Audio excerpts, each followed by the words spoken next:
Nongeye kuguha ikaze wo kunda Jara TV Official wakoze kubana nanjye. Ni Janet Leti ugarutse, nizere ko umeze neza muri gahunda zose ziri urimo zitandukanye, nizere ko uri amahoro, nizere ko gahunda zawe zose ziri kugenda neza, waba uri mu kazi, waba uri ku ishuri, waba uri mu rugendo, ahantu hose waba uri ndakwifuriza kugubwa neza. Niba kandi utameze neza nkubwire ngo uyu munsi ntabwo biba bimeze neza ariko ejo bizagenda neza. Wowe komeza ugire kwizera, komeza upushinge, ntucike intege, icyo waba uri gukora cyose ntugacike intege, kubera ko uyu munsi twese tuba tumeze neza, ejo bugacya byahindutse. Ni ku isi iteye, ubuzima nyine ni ups and downs. Ni ukuvuga ngo ikidutandukanya ni ukuntu tubinyuramo. Iyo rero ubyitwayemo neza n'iby'ejo bigenda neza. Nguhaye ikaze rero kuri Jara TV Official, wakoze kubana nanjye.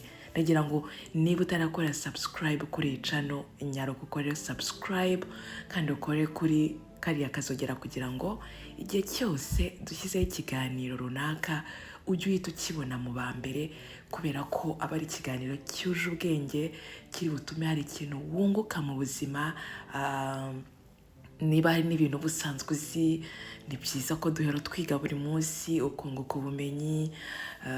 Niba kandi wumva hari comment cyangwa se idea cyangwa inama ukeneye kuduha, nabyo rwose tuguhaye ikaze. Ntiwibagirwe gusiga comment yawe, bityo tukabana neza umunsi ku munsi.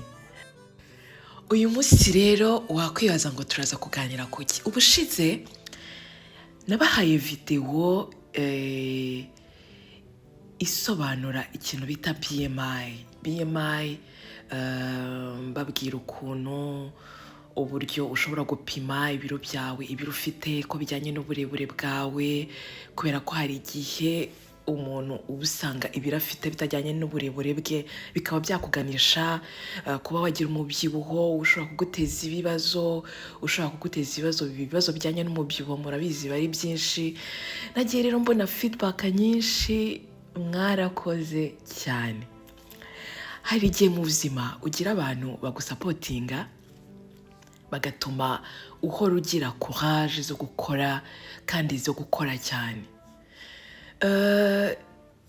Nagiye mbibona kenshi, abantu bagiye banyandikira inbox, bamamagara bakambwira bati Janet, ibintu ukora turabikunda, ese kuki utaduha video nyinshi, ese kuki tutakubona cyane.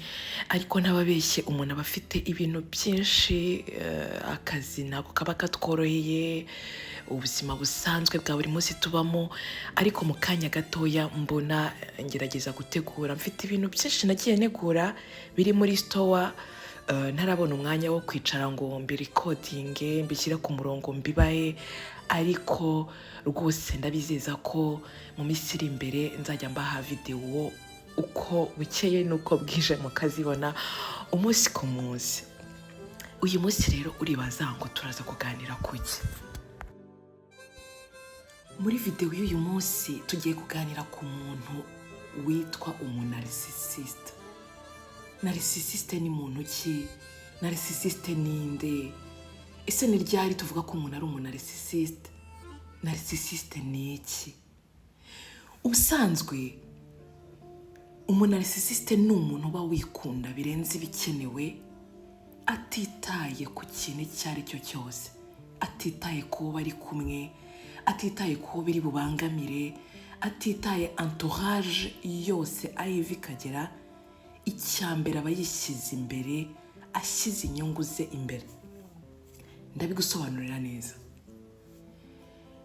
Najya kuba inshuti yawe, azabanza arebe eske ubushuti ngiye kugirana nawe nzungukiramo iki, ese harimo profit zanjye. Donc ntago akureba wowe, ntago areba ko ngiye gukundana na kanaka cyangwa se ngiye kugira inshuti kanaka, ese ni iki tugiye gufashanya ngo tuzamukane, ni iyihe business twakora ngo dutere imbere. Oya, we abareba personal interest ze wenyine. uyu muntu mu rukundo, muri relationship, we yibanza imbere iteka ryose. Ikintu cyose yakora as long as kiri bumushimishe, wowe ntabwo akwitayeho na gatoya. Uyu ni umuntu bita umunarcissist. Iyi rero ni mental disorder, kuko ni ikibazo cyo mu mutwe. Abantu benshi ntabwo babimenya. Ni umunarcissist rimwe na rimwe ntashobora kumenya ko ari we. Ushobora kubana nawe utazi ko ari we. Sometimes ukazajya nyine ubona ari ibintu bisanzwe, ukamwita nk'umuntu w'umugome, cyangwa ukavuga ngo niko ateye, cyangwa ukavuga ngo niko yavutse, niko yakuze, niyo kamere ye. Ariko iteka uyu muntu aba aharanira inyungu ze, kandi ibi ni ibibazo byo mu mutwe. Ntago bivuze ngo ntago ariko ateye, ahubwo ni ibibazo byo mu mutwe, ni mental disorder. Abahanga bavuga ngo ni exaggerated sense of self-love. Ni ibintu birenze, donc aba yikunda birenze ibikenewe, buri gihe cyose agamije inyungu ze bwite. Uyu muntu aba akeneye attention nyinshi cyane. Umuhe attention ahantu hose ari. Aba ari wa muntu ugaragara mu rukundo, nk'uko nari mbikubwiye. Aba yibaza niba koko azagiriramo inyungu. Inshuti aba yumva ari we uzabyungukiramo. Aba yumva agomba kuvugwa ahantu hose, mukaza kumva ko ari we ugomba kubona ama awards nubwo nta kintu yaba yakoze.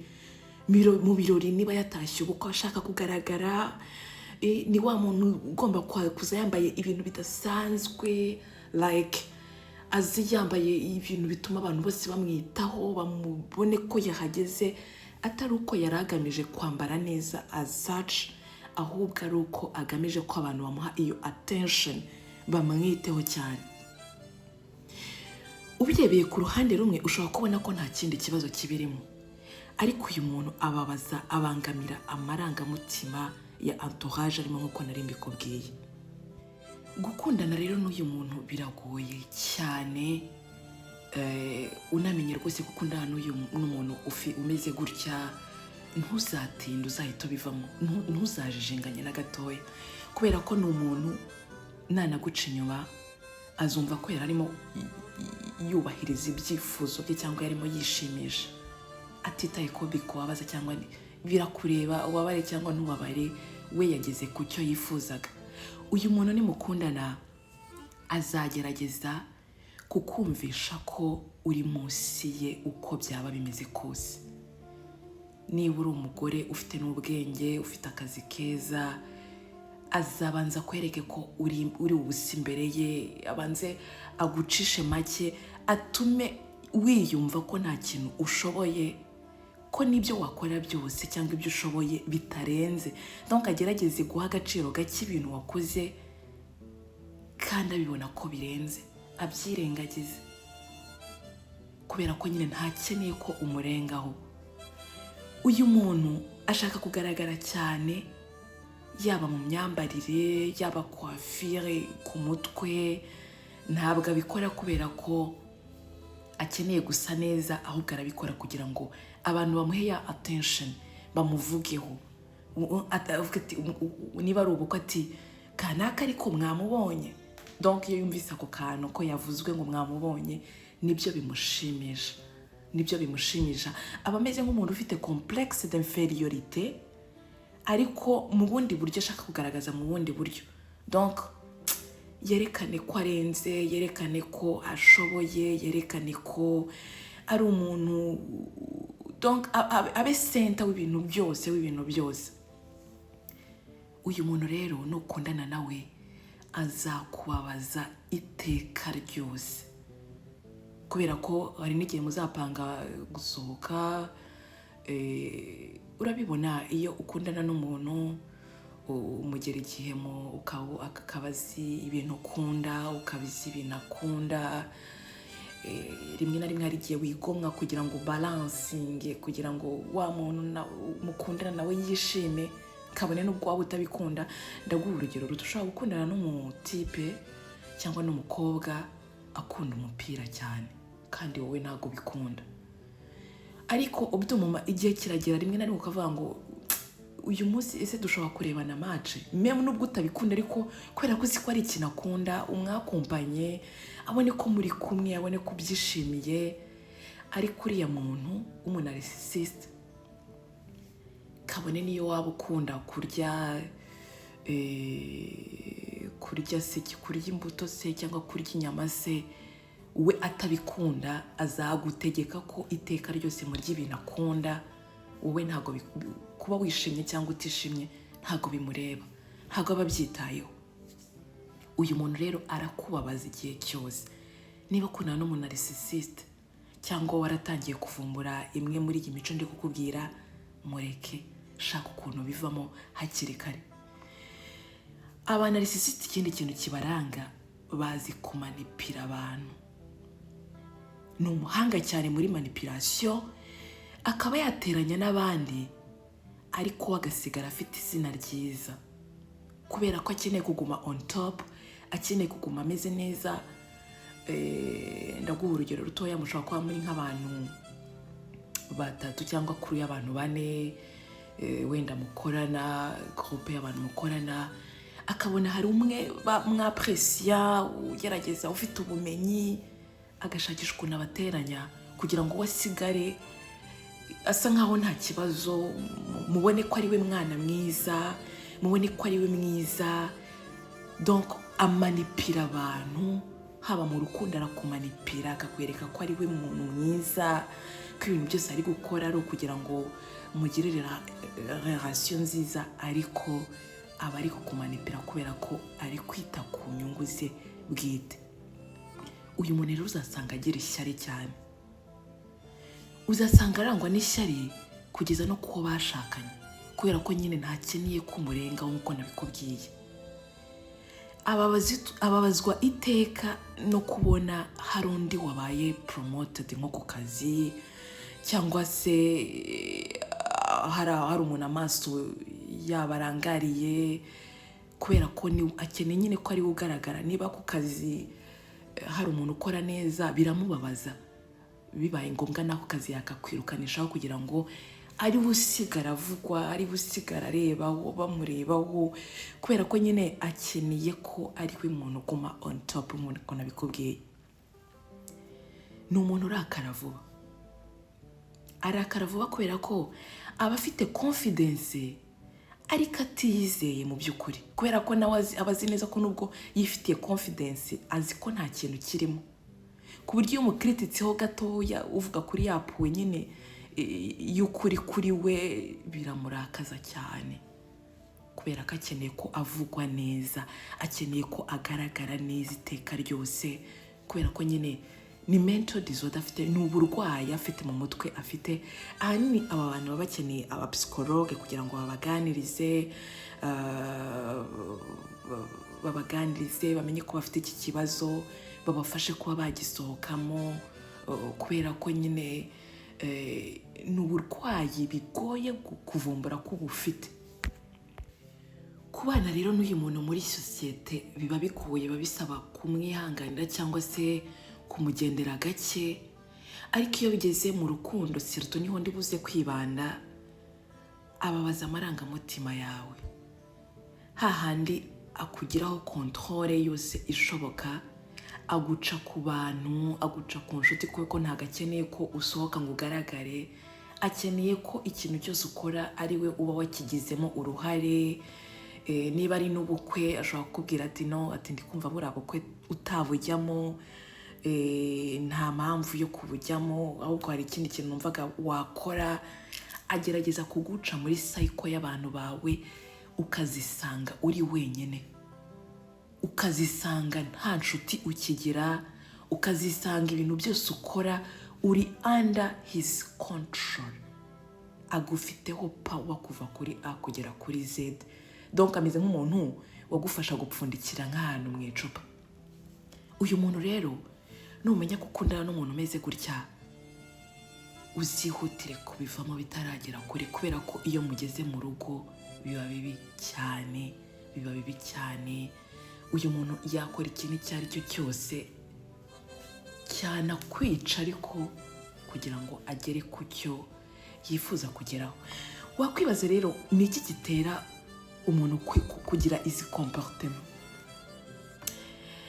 Ikintu cya mbere hari environnement wakuriyemo. Environnement wakuriyemo ndayivuga mu buryo bubiri wenda butandukanye. Icya mbere ushobora kuba warakuze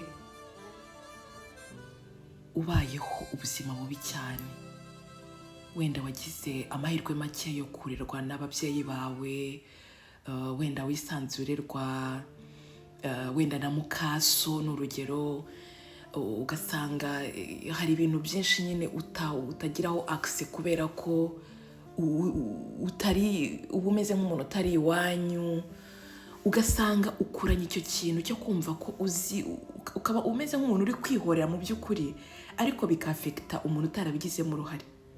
Niba warakuze utambikwa, utagaburirwa nk'abandi, utabona uburere nk'abandi, ukumva nyine ugakura n'icyo kintu cyo kumva uzakora revenge, ukumva ko nyine ugomba kuzagira noneho power ari wowe ibyo bintu ugomba kubigenga byose. Ibyo bintu byangiza ubuzima bwawe bwo mu mutwe kugeza kuri puwe abantu muba muri kumwe biba affecta. Ushobora nanone kuba utarakuze nabi, ahubwo warakuze uteteshwa cyane. Usabye, niba ukiri umwana usabye igikinisho bahise bakiguha, uravuze uti mama yagutekeye ibi, uti njye ntabwo mbishaka, nshaka ko muntekera ibi, ugahita wiruka ukajya kubimutekera. Mama uya ntabwo nshaka ko tujya, ahubwo nshaka ko tujya, uti nta kibazo tugende. Donc umwana nta limitation wigeze umushyiraho. Donc ugasanga ibintu byose yasabaga yahitaga bibona, icyo akeneye cyose ugahita ukimuhereza. Ibi bintu rero bituma yumva ko ikintu cyose cyiza ari iki, agakura ameze gutya, kumva ko ibintu byose bibaho muri iyi si byiza donc agomba gukura yishyira, kubera ko ntabwo wigeze umubwira ngo huya niba ukeneye ko tujya mu bikinisho uyu munsi, uyu munsi ntabwo bikunda, tuzajyayo muri weekend itaha, cyangwa se ari kureba televiziyo, muri kureba televiziyo ngo ngenda ashaka kureba ibitente, ugahita ubuzima bugahagarara, umwana mugahita mumuhereza akicara imbere ya televiziyo. Donc wamuhaye power, wamuhaye, ntabwo wigeze umurimita ku buryo yumva ko hari aho agomba kugarukira. Ibyo bintu rero bituma mu mikurire ye, y'imitekerereze ye, y'ubuzima bwo mu mutwe yumva ko ibintu byose byiza, ibintu byose akeneye agomba kubibona, atitaye ko hari undi muntu wari ukeneye muri ako kanya, wari ukeneye kureba televiziyo, atitaye ko hari undi muntu wari ukeneye kuba yitabwaho, ari we wenyine ugomba kuba afite iyo attention, abantu bose bamwitayeho. Ibyo bintu bibiri rero bishobora kwafekta ubuzima bwo mu mutwe bw'umwana, agakurana icyo kintu. Ntabwo ndi umuhanga muri ibi ngibi kuko hari abapsikologe babizi cyane, babyumva, bashobora kugusobanura muri ubu buryo bwimbitse burenze, ariko ngerageza kukubwira muri make ibintu bishobora gutera uyu muntu gukura afite iyi myumvire. Icya kabiri, hari genetics cyangwa se genetique. Mu kinyarwanda ni nka bya bintu tuvuga ngo biri heredité, bya bintu ukura mu muryango, ugasanga mu muryango wanyu hari umuntu wari ubayeho gutya, wakuze ameze gutyo, wari uteye muri ubwo buryo. Izo genes zize ukaba wavukana nazo, nabyo ntabwo biri amahirwe yo kuba bino bintu byagenda gutya ni make cyane, ariko nabyo birashoboka. Ikindi cya gatatu gishobora gutera umuntu kwitwara muri ubu buryo cyangwa kuba umu narcissist, cyangwa kugira iyi narcissisme, nicyo bita neurobiology. Akaba ari ya connection iri hagati y'ubwonko bwe, imyitwarire ye ndetse n'uko atekereza, bikaba bishobora gutuma nyine yitwara muri ubwo buryo. Ibintu rero usanga bitera complication hanini muri relationship, ibibazo ku kazi, ku ishuri, akaba ari ibibazo bitera depression. Ntekereza ko ari ikibazo nacyo gikomeye kijyanye n'ubuzima bwo mu mutwe. ari ibibazo nyine bitera kuba yakonsoma cyane droge cyangwa se alcohol akabikoresha mu buryo bubi. Ni ibibazo nanone bishobora gutuma umuntu yakwiyahura, agira imitekerereze yo kwiyahura cyangwa se iyo myitwarire ukabona ari umuntu ushobora kuganisha ubuzima bwe mu kaga. Uyu muntu rero nusanga wisanga ukundana n'uyu muntu, uzihutire kurekanana nawe kubera ko iyo relationship yanyu ntabwo izaramba, trust me. Uyu muntu rero kubera ko azaba yarakumanipiye, azaba yarakweretse ko utashoboye, utarenze, ibintu ukora ari ibintu bisanzwe, akwereke ko uri umuntu usanzwe udafite ikintu kirenze ukora. Azaba yaragushyizemo iyo myumvire yo kumva ko kujya mu bantu nta kintu bimaze, like ibintu byose azaba yaragushyizeho control, azaba agukontorora muri ubwo buryo, kandi nyuma kwereke ko ibyabaye byose ari amakosa yawe. So rero nuvumbura ko ukundana n'uyu muntu, uzabivemo hakiri kare bitaragera kure, kuko nugera mu rugo uzaba wijyanye mu muriro utazima, uzabaho ubabaye iteka ryose, uzabaho utishimye, nta kintu na kimwe uzigera wishimira muri urwo rukundo, ahubwo uzahurira. Rero nukundana n'uyu muntu ugasanga wisanze mu rukundo n'uyu muntu, uzamureke hakiri kare, uzabivemo hakiri kare kugira ngo utabare ubuzima bwawe, kubera ko muri iyi si twese tuba twumva dukeneye gukunda kandi tukanakundwa, ukumva wahawe agaciro nawe, mbese nyine ukumva uryohewe n'urwo rukundo urimo, ukumva wishimiye umuntu muri kumwe, ukishimira ko nawe nyine ibintu ukunda biha agaciro. Ngayo nguko rero reka nizere ko wakoze subscribe, nta kintu bisaba, nta n'amasegonda 5 bisaba. Reka mukomeze munshyigikire, munyereke ko muri kumwe nanjye, kandi mumpe ibitekerezo, mumbwire ibyo mwifuza ko twazaganiraho ubutaha. Rwose gukora subscribe ntibisaba ibintu byinshi, ushobora gusharinga n'inshuti yawe, ukayisangiza kino kiganiro kugira ngo mukomeze mushyigikire iyi channel yanyu. Rero reka ngushimire wakoze kubana nanjye, ndi Janet Leti, ibiganiro bya Jera TV Official nakagaruka. Imana ikomeze ibane namwe muri gahunda zose murimo zitandukanye, ndabakunda cyane, ciao, bye.